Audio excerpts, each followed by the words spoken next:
ബഹുമാനപ്പെട്ട അലവി സഖാഫി കൊളത്തൂർ കേൾക്കാമല്ലോ? കേൾക്കാം. KMIC news ടൈമിലേക്ക് സ്വാഗതം. തിരുവനന്തപുരം ജില്ലയിലെ മുജാഹിദ് പ്രസ്ഥാനത്തിന്റെ കൂട്ടത്തോടെയുള്ള ഈ കൂടുമാറ്റം സുന്നി പ്രസ്ഥാനത്തിലേക്കുള്ള 100ഓളം മുജാഹിദ് പ്രവർത്തകരെ കൂടുമാറ്റത്തിന് സഹായിച്ചത് താങ്കളാണെന്ന് ഇന്ന് തിരുവനന്തപുരത്ത് MSM തിരുവനന്തപുരം ജില്ലാ വൈസ് പ്രസിഡന്റിന്റെ നേതൃത്വത്തിൽ നടത്തിയ പത്രസമ്മേളനത്തിൽ നേതാക്കൾ പറയുകയുണ്ടായി. എന്താണ് തിരുവനന്തപുരത്ത് മുജാഹിദ് പാളയത്തിൽ സംഭവിച്ചത്? എന്താണ് താങ്കൾ അവരെ സഹായിച്ചത്? അസ്സലാമു അലൈക്കും വറഹ്മത്തുള്ളാഹി വബറകാതുഹു. പ്രിയപ്പെട്ട ഓൺലൈൻ സുഹൃത്തുക്കളെ, സഹോദരങ്ങളെ, തിരുവനന്തപുരത്ത് ഇന്ന് നടത്തിയ പത്രസമ്മേളനം മുജാഹിദ് പ്രസ്ഥാനത്തിൽ നിന്ന് വലിയ ഒരു സംഘം ആളുകൾ അഹ്ലുസുന്ന വൽ ജമാഅത്തിലേക്ക് അവർ എത്തിയതായി, അഹ്ലുസുന്ന വൽ ജമാഅത്തിലേക്ക് കടന്നു വന്നതായി പ്രഖ്യാപിക്കുന്നതായിരുന്നു പത്രസമ്മേളനം.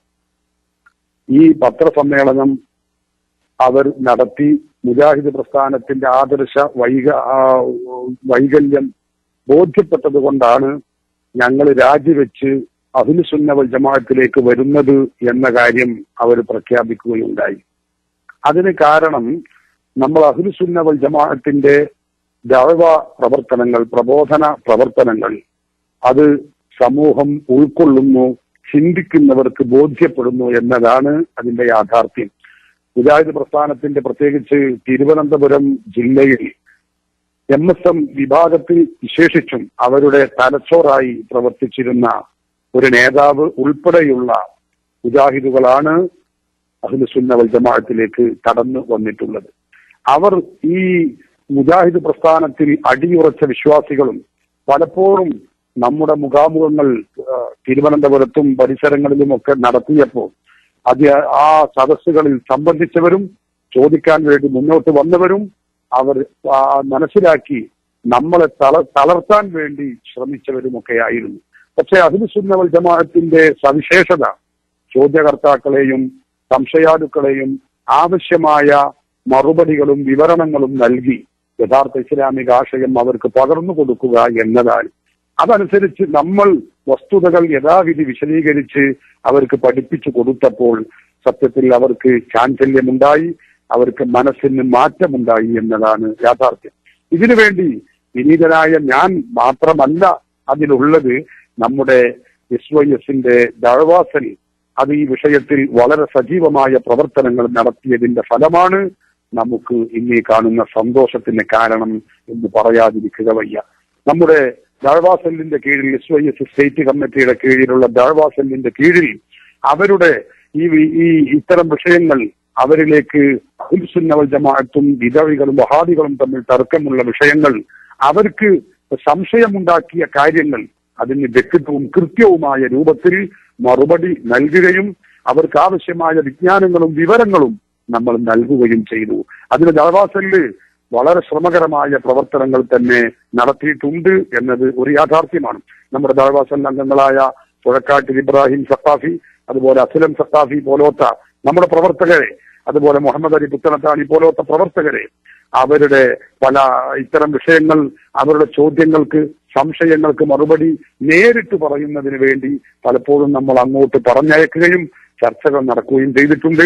അവരുടെ സംശയങ്ങൾ പലപ്പോഴും ഞാനുമായി പങ്കുവെക്കുകയും ഫോണിലൂടെയും ഞാൻ തിരുവനന്തപുരത്ത് പോകുമ്പോഴും അല്ലാത്തപ്പോഴും ഒക്കെയായി ഫോണിലൂടെയും അല്ലാതെയും അവർക്ക് കാര്യങ്ങൾ പഠിപ്പിച്ചു കൊടുക്കുകയും അഹ്ലുസുന്ന വൽ ജമാഅത്തിനെ കുറിച്ചുള്ള എല്ലാ തെറ്റായ ധാരണകളും തിരുത്തി നമ്മൾ പ്രമാണബദ്ധമായി അത് പഠിപ്പിച്ചു കൊടുക്കുകയും ചെയ്തപ്പോൾ അല്ലാഹു സുബ്ഹാനഹു വ തആല അവർക്ക് സത്യം ഉൾക്കൊള്ളാനുള്ള വിശാല മനസ്സ് നൽകി. അതിന്റെ പ്രതിഫലനമാണ് നമ്മൾ ഇന്ന് കണ്ടുകൊണ്ടിരിക്കുന്നത്. ഇന്ന് കേട്ടിട്ടുള്ള സന്തോഷ വിവരം. നമ്മുടെ അഹ്ലുസുന്ന വൽ ജമാഅത്തിന്റെ സവിശേഷത കേവലം ദുർവ്യാഖ്യാനങ്ങളല്ല. കേരളത്തിലെ വഹാബി പ്രസ്ഥാനം തൗഹീദിന്റെ പേരിലാണ് ജീവിക്കുന്നത് എന്ന് പറഞ്ഞ് വിവരമില്ലാത്ത മൗലവിമാരുടെ ക്ഷീണിച്ച മസ്തിഷ്കത്തിൽ നിന്ന് വരുന്ന ദുഷിച്ച ദ്രവിച്ച ആശയങ്ങൾ, ദുർവ്യാഖ്യാനങ്ങൾ, വികലാശയങ്ങൾ, അതാണ് അവരുടെ അനുയായികൾക്ക് പകർന്നു കൊടുക്കുന്നത്. അതിൽ നിന്ന് അവരെ രക്ഷപ്പെടുത്തുക എന്നത് ഏതൊരു ഇസ്ലാമിക പ്രബോധകന്റെയും വല്ലാത്ത മനസ്സിന്റെ അടിത്തട്ടിലുള്ള ഒരു സ്വപ്നമാണ്. കാരണം അവർ അകപ്പെട്ടു പോയിട്ടുള്ളത് യഥാർത്ഥ ദീനിലല്ലല്ലോ, ഖുർആനിന്റെ പേരിൽ ഹദീസിന്റെ പേരിലാണ് ഞങ്ങൾ ജീവിക്കുന്നത് എന്ന് പറയുക എന്നല്ലാതെ പാരമ്പര്യമായി ഖുർആനും സുന്നത്തും പഠിപ്പിച്ച ആശയങ്ങളിൽ നിന്ന് ബഹുദൂരം അകന്നു നിന്നുകൊണ്ടാണ് അവർ പ്രവർത്തിക്കുന്നതും പ്രചാരണങ്ങൾ നടത്തുന്നതും. ഇവിടെയാണ് നമ്മുടെ ദഅ്വാ പ്രവർത്തനങ്ങൾ, അഹ്ലുസുന്ന വൽ ജമാഅത്തിന്റെ കീഴിലുള്ള ദഅ്വാ പ്രവർത്തനങ്ങൾ, SSF-ഉം SYS-ഉം പ്രത്യേകിച്ച് നമ്മുടെ ഓൺലൈൻ രംഗത്തുള്ള നമ്മുടെ Sunni global voice classroom, അതുപോലെ Malabar classroom, Islamic classroom പോലോത്ത നമ്മുടെ ക്ലാസ് റൂമുകൾ ഈ വിഷയത്തിൽ വലിയ പങ്ക് വഹിക്കുന്നുണ്ട് എന്ന കാര്യത്തിൽ യാതൊരു സംശയവുമില്ല. ഏത് വിധേനയുള്ള വിവിധങ്ങളായ രൂപത്തിലുള്ള നമ്മുടെ ദഅ്വാ പ്രവർത്തനങ്ങൾ അത് ഫലം കണ്ടതിന്റെ ഭാഗമാണ് നമ്മൾ ഇന്ന് കേൾക്കുന്ന ഈ സന്തോഷ വിവരം. SSF-ന്റെയും SYS-ന്റെയും കീഴിലുള്ള നമ്മുടെ ദഅ്വാ പ്രവർത്തനങ്ങൾ വിജയിച്ചപ്പോ, അത് നമ്മൾ എത്തിക്കേണ്ടതുപോലെ സന്ദേശം എത്തിച്ചപ്പോ പലർക്കും അത് ഹിദായത്തിന് കാരണമായി. ഇതിനുവേണ്ടി നമ്മുടെ പ്രവർത്തകന്മാർ കഠിനാധ്വാനം ചെയ്ത് പ്രവർത്തിച്ചവരുണ്ട്, നമുക്ക് അതിനുവേണ്ടി ഓടി നടന്നവരുണ്ട്, അതിന് വളരെ വിയർപ്പൊഴുക്കിയവരുണ്ട്. പ്രത്യേകിച്ച് മലബാറിൽ നിന്ന് തിരുവനന്തപുരത്തേക്ക് അവർ എത്തുകയും അവരെ ഈ വിവരം പഠിപ്പിക്കുകയും അല്ലെങ്കിൽ അവരുമായി ബന്ധപ്പെടുകയൊക്കെ ചെയ്യുന്നതിന്റെ പിന്നിൽ വല്ലാത്ത അധ്വാനമുണ്ട്. അള്ളാഹു കബൂൽ ചെയ്യട്ടെ എന്ന് ഞാൻ പ്രാർത്ഥിക്കുകയാണ്. നമ്മുടെ അഹ്ലുസുന്ന വൽ ജമാഅത്തിന്റെ ആശയങ്ങൾ സുതാര്യമായി ആരുടെ മുമ്പിൽ പഠിപ്പിച്ച് വിശദീകരിച്ചു കൊടുത്താലും അവർക്ക് ചിന്തിക്കുന്ന ആളുകളാണെങ്കിൽ തീർച്ചയായും അവർക്ക് മാറ്റമുണ്ടാകും എന്നതിന്റെ വ്യക്തമായ അടയാളമാണ്, ലക്ഷ്യമാണ്, ഉദാഹരണമാണ് നമ്മുടെ മുമ്പിലുള്ളത്. അല്ലാഹു സുബ്ഹാനഹു വ തആല അവർക്ക് ആ ഹിദായത്തിൽ അടിയുറച്ച് ജീവിക്കുവാനുള്ള ഭാഗ്യം ചൊരിയട്ടെ. അവർക്കും അവരുടെ കുടുംബങ്ങളിലും അല്ലാഹു ഐശ്വര്യവും ബറക്കത്തും പ്രദാനം ചെയ്യട്ടെ എന്ന് ഈ സന്ദർഭത്തിൽ പ്രാർത്ഥിക്കുകയാണ്. നമ്മുടെ സമസ്ത കേരള ജംഇയ്യത്തുൽ ഉലമ, അതിന്റെ കീഴ്ഘടകങ്ങളായ നമ്മുടെ സംഘടനകളുടെ ദഅ്വാ പ്രവർത്തനങ്ങൾ, ആത്മാർത്ഥമായ പ്രവർത്തനങ്ങൾ ഫലം കണ്ടതിന്റെ തെളിവാണ് ഇവിടെ നമുക്ക് കാണാൻ കഴിഞ്ഞത്. സുന്നത്ത് ജമാഅത്തിന്റെ പ്രബോധന പ്രവർത്തനങ്ങളായ മുഖാമുഖങ്ങൾ, സംവാദങ്ങൾ, അതുപോലെ ഖണ്ഡന മണ്ഡലങ്ങൾ, ഇതൊക്കെ കേൾക്കുകയും കേൾപ്പിക്കുകയും നമ്മുടെ സീഡികൾ, നമ്മുടെ മുഖാമുഖങ്ങളുടെയും പ്രഭാഷണങ്ങളുടെയും ഒക്കെ സീഡികൾ അവരെ കേൾപ്പിച്ച് പഠിപ്പിച്ച് അവർക്കുള്ള സംശയങ്ങൾ അവർ ഉന്നയിക്കുന്നു. അത് ഫോണിലൂടെയും നേരിട്ടും നമ്മൾ തീർത്തു കൊടുത്ത് അവർക്ക് ആവശ്യമായ വിദ്യാഭ്യാസം, വിവരം നൽകിയപ്പോ പൂർവീകർ പഠിപ്പിച്ച ആശയങ്ങൾ, ആ ആശയങ്ങളുടെ തനി നിറം അവർക്ക് നമ്മൾ കാണിച്ചു കൊടുത്തപ്പോ ആ യാഥാർത്ഥ്യം അവർക്ക് ബോധ്യപ്പെടുകയാണ്. മാത്രമല്ല, ഇന്ന് മുജാഹിദ് പ്രസ്ഥാനം പിളർന്ന് 8 ഗ്രൂപ്പായി പിളർന്നിരിക്കുകയാണ്. ആ 8 ഗ്രൂപ്പും 8 വിധ തൗഹീദ് ഖുർആനിന്റെ പേരിൽ, സുന്നത്തിന്റെ പേരിൽ അവർ പ്രചരിപ്പിക്കുകയാണ്. ഈ സന്ദർഭത്തിൽ ഇതൊക്കെ ഇസ്ലാമിന്റെ പേരിലാണ് ഇവർ ചെയ്യുന്നത് എന്ന സത്യം തെര്യപ്പെടുത്തുമ്പോ ചിന്തിക്കാൻ കഴിവുള്ള, തല മറ്റൊരാളുടെ ആലയത്തിൽ പണയപ്പെടുത്തിയിട്ടില്ലാത്ത ആളുകൾക്ക് തീർച്ചയായും സത്യം ബോധ്യപ്പെടും എന്ന കാര്യത്തിൽ സംശയമില്ല. അതാണ് നമ്മളിവിടെ കണ്ടിട്ടുള്ളത്.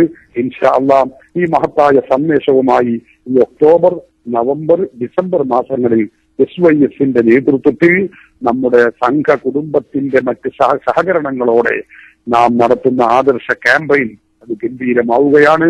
തിങ്ങി നിറഞ്ഞ സദസ്സിനെ സാക്ഷി നിർത്തി മലപ്പുറം ടൗൺ ഹാളിൽ ശൈഖുന കാന്തപുരം ഉസ്താദ് സംസ്ഥാന തല പ്രഖ്യാപനം കഴിഞ്ഞ 11-ാം തീയതി വ്യാഴാഴ്ച നടത്തുകയുണ്ടായി. ഇനി 3 മാസക്കാലം കേരളത്തിൽ യഥാർത്ഥ അഹ്ലുസുന്ന വൽ ജമാഅത്തിന്റെ തൗഹീദ് പഠിപ്പിച്ചു കൊടുക്കുകയും ബിദഈ തൗഹീദിലുള്ള കാപട്യം ജനങ്ങളെ തെര്യപ്പെടുത്തുകയും ചെയ്യുന്ന ക്യാമ്പയിനുകളാണ് ഇൻഷാ അല്ലാഹ് ഇവിടെ നമ്മൾ നടത്തുന്നത്. അതുമായി ബന്ധപ്പെട്ട് എല്ലാവരുടെയും സഹകരണങ്ങളും പ്രവർത്തനങ്ങളും ഉണ്ടാവണം. നമ്മുടെ ക്യാമ്പയിൻ തുടങ്ങി നമ്മുടെ പ്രബോധന പ്രവർത്തനം ആരംഭിച്ചപ്പോഴേക്ക് തന്നെ സന്തോഷകരമായ, നമുക്ക് നല്ല ശുഭലക്ഷണമുള്ള വാർത്തകളാണ് ഇന്ന് ഇവിടെ വന്നിട്ടുള്ളത്. ഈ ക്യാമ്പയിൻ 3 മാസക്കാലം യഥാവിധി സംസ്ഥാന കമ്മിറ്റി, നമ്മുടെ SYS സ്റ്റേറ്റ് ദഅ്വാ സെൽ കമ്മിറ്റി ആവിഷ്കരിച്ച പദ്ധതികളോടെ നടപ്പിലാക്കുകയാണെങ്കിൽ ഇൻഷാ അല്ലാഹ് ഇവിടെ പ്രബോധന രംഗത്ത് അത്ഭുതങ്ങൾ കാണാൻ കഴിയുമെന്ന കാര്യത്തിൽ സംശയമില്ല. അല്ലാഹു അനുഗ്രഹിക്കട്ടെ, അല്ലാഹു തൗഫീഖ് ചെയ്യട്ടെ. തിരുവനന്തപുരം ജില്ലയിലെ വലിയൊരു നേതാവ്, മുജാഹിദ് പ്രസ്ഥാനത്തിന്റെ തിരുവനന്തപുരം ജില്ലാ MSM-ന്റെ വൈസ് പ്രസിഡന്റാണ് ഇപ്പോൾ സുന്നി പ്രസ്ഥാനത്തിലേക്ക് കടന്നു വന്നിരിക്കുന്നത്. ഇദ്ദേഹത്തിന്റെ നേതൃത്വത്തിൽ 100ഓളം പ്രവർത്തകർ വന്നിരിക്കുന്നു. ഇനിയും ജില്ലയിൽ നിന്നും, തിരുവനന്തപുരം ജില്ലയിൽ നിന്നും, ജില്ലയുടെ പുറത്ത് മറ്റു ജില്ലകളിൽ നിന്നും വലിയൊരു സമൂഹം സുന്നി പ്രസ്ഥാനത്തിലേക്ക് വരുമെന്ന് പ്രതീക്ഷിക്കുന്നുണ്ടോ? തീർച്ചയായിട്ടും ഉണ്ട്. എന്തുകൊണ്ട് മുജാഹിദ് പ്രസ്ഥാനത്തിന്റെ ഈ പറഞ്ഞ തൗഹീദുകൾ അവർ വിവിധ തരം തൗഹീദ് പതിപ്പുകളാണ് ഇപ്പൊ രംഗത്ത് വന്നുകൊണ്ടിരിക്കുന്നത്, രംഗത്ത് ഇറക്കിക്കൊണ്ടിരിക്കുന്നത്. ഇത് ചിന്തയുള്ള മനുഷ്യരെ, ബുദ്ധിയുള്ള മനുഷ്യരോട് നമ്മളിത് വിശദീകരിച്ച് വിവരിച്ചു കൊടുക്കുമ്പോൾ സ്വാഭാവികമായും അവർ ഇതിൽ നിന്ന്, അത്തരം ആശയങ്ങളിൽ നിന്നും, വിഷലിപ്ത ആശയങ്ങളിൽ നിന്നും മാറും എന്ന നല്ല ശുഭപ്രതീക്ഷ ഞങ്ങൾക്കുണ്ട്, നമ്മുടെ ദഅ്വ സെല്ലിനുണ്ട്. അതനുസരിച്ചുള്ള പദ്ധതികളും പരിപാടികളുമാണ് നമ്മൾ ആവിഷ്കരിച്ചിട്ടുള്ളത്. ഇൻഷാ അല്ലാഹ് ഇത് തന്നെ വലിയ ഒരു മാറ്റമാണ്. നമ്മൾ ഇതിനു മുമ്പ് പലപ്പോഴായി നമ്മുടെ മുഖാമുഖങ്ങളിലൂടെയും സംവാദങ്ങളെ കൊണ്ടും ഖണ്ഡന മണ്ഡലങ്ങളെ കൊണ്ടും നമ്മുടെ ദഅ്വ പ്രവർത്തനങ്ങളെ കൊണ്ടും ഒട്ടേറെ ആളുകൾ അഹ്ലുസുന്ന വൽ ജമാഅത്തിൽ വന്നിട്ടുണ്ട് എന്നത് നമുക്കെല്ലാവർക്കും അറിയുന്ന കാര്യമാണ്. പക്ഷെ അവരിൽ പലരും ഇതുപോലെ പത്രസമ്മേളനം നടത്തിയിട്ടില്ല. അതുകൊണ്ട് പലപ്പോഴും നമ്മൾ അറിയാതെ പോകുന്നു എന്നതാണ്. പ്രവർത്തകരായ എന്നെ പോലത്തെ പ്രവർത്തകർക്ക് എത്രയോ ആളുകൾ വിളിച്ചുകൊണ്ട് സന്തോഷം പറയുന്നത് നമ്മുടെ നിത്യ അനുഭവമാണ്. ഞങ്ങള് സൗദി അറേബ്യയിലാണ്, ഇന്ന സ്ഥലത്ത് നിന്നാണ് വിളിക്കുന്നത്, അല്ലെങ്കിൽ ഇന്ന ഭാഗത്ത് നിന്നാണ്, ഞങ്ങള് മുജാഹിദായിരുന്നു ഉസ്താദെ, ജമാഅത്തെ ഇസ്ലാമി ആയിരുന്നു, ഞങ്ങൾ നമ്മുടെ സുന്നി പണ്ഡിതരുടെ നിങ്ങളുടെ പ്രസംഗങ്ങൾ കേട്ടുകൊണ്ടാണ് ഞങ്ങൾ സുന്നത്ത് ജമാഅത്തിലേക്ക് വരാൻ അല്ലാഹു ഹിദായത്ത് നൽകിയത് എന്ന് പറയുന്ന ഒരുപാട് പ്രസംഗകരുടെ കാസറ്റ് കേട്ട് സുന്നത്ത് ജമാഅത്തിലേക്ക് തിരിച്ചു വന്ന കഥകൾ നമുക്കറിയാം. പേരോട് ഉസ്താദിന്റെ പ്രഭാഷണ സീഡി കേട്ടുകൊണ്ട് ഷെയ്ഖുന കാന്തപുരം ഉസ്താദിന്റെയും പൊന്മള ഉസ്താദിന്റെയും നമ്മുടെ മറ്റു ഉലമാക്കളുടെയും നേതാക്കളുടെയും പ്രഭാഷകരുടെയും ഒക്കെ പ്രസംഗം വലിയ സ്വാധീനം അത് പ്രേക്ഷകരിൽ ഉണ്ടാക്കിയിട്ടുണ്ട്. കാരണം നമ്മൾ പറയുന്നത് ദുർവ്യാഖ്യാനമല്ല, 14 നൂറ്റാണ്ടുകാലത്തെ ഇസ്ലാമിക പാരമ്പര്യമാണ് നമ്മൾ പറയുന്നത്. ഈ ഇസ്ലാം കേരളക്കരയിൽ എന്നല്ല ലോകത്ത് മുഴുവനും പ്രചരിപ്പിച്ച പണ്ഡിത പ്രതിഭകൾ, അതെ സമൂഹത്തിൽ തർക്കമില്ലാത്ത പണ്ഡിത മഹത്തുക്കൾ പഠിപ്പിച്ച ആശയമാണ് നമ്മൾ പറയുന്നത്. അതുകൊണ്ട് തന്നെ ചിന്തിക്കുന്ന ആളുകൾ ആ വഴിക്ക് നീങ്ങിക്കൊണ്ടിരിക്കുന്നു. ഇനിയും അഹ്ലുസുന്ന വൽ ജമാഅത്തിന്റെ വഴിയിലേക്ക് നല്ല ഒരു കൂടുമാറ്റം നമുക്ക് പ്രതീക്ഷിക്കാം എന്ന് തന്നെയാണ് എനിക്ക് അതേക്കുറിച്ച് പറയാനുള്ളത്. നന്ദി. KMIC ന്യൂസ് ടൈമിൽ പങ്കെടുത്തതിന് വളരെയേറെ നന്ദി അറിയിക്കുന്നു.